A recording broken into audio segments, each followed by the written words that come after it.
Hey everyone, hope you guys are doing great. तो अभी 4th part तक हम लोगों ने आलोकनृत्य का पढ़ लिया है। आज 5th पार्ट है ये वाला। तो लास्ट वाले पार्ट में होता क्या है, गांधी जी का भारत वो आ जाते हैं और भारत आके आश्रम में अपने काफ़ी सारे लोग का सहयोग लेके वो कुछ आंदोलन करते हैं। फिर उसके बाद अब ये वाले पार्ट में है, इस पार्ट का नाम है पंचसर्ग और इसका मतलब कि हेडिंग है असहयोग आंदोलन। इस सर्ग में कवि ने यह चित्रित किया है कि गांधी जी के नेतृत्व में स्वाधीनता निरंतर बढ़ता गया। मतलब कि गांधी जी को अपने ऊपर विश्वास, मतलब उनका विश्वास बढ़ता गया। अंग्रेज़ की दमन नीति भी बढ़ती गई और अंग्रेज़ लोग भी अपना वो जो हम लोगों के ऊपर जुल्म कर रहे थे वो कर ही रहे थे। गांधी जी के नेतृत्व में स्वतंत्रता प्रेमियों का समूह नागपुर पहुंचा है।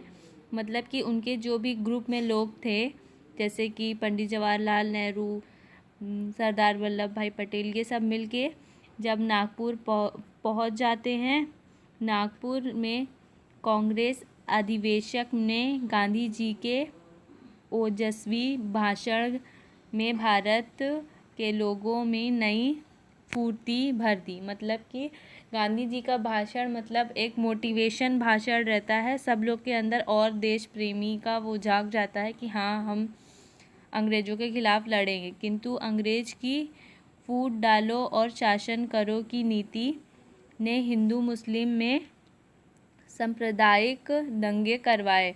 मतलब कि अंग्रेज़ लोग करते क्या थे कि हिंदू मुस्लिम मतलब धर्म के नाम पे लड़वा देते थे एक दूसरे को। और गांधी जी को बंदी भी बना लिया गया था उस टाइम पे। उन्होंने सत्याग्रह का कार्यक्रम स्थगित कर दिया था। मतलब कि उन्होंने सत्याग्रह का जो कार्यक्रम था उसे मतलब रखा था।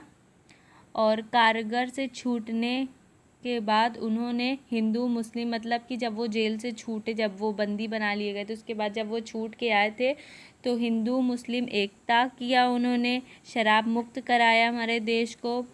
और हरिजनोत्था, मतलब कि सभी के अंदर एक एकता पैदा की और खादी का प्रचार किया उन्होंने, जो गांधी जी का मतलब कि एक मटेरियल था खादी, जिससे कपड़े वपड़े बनते हैं।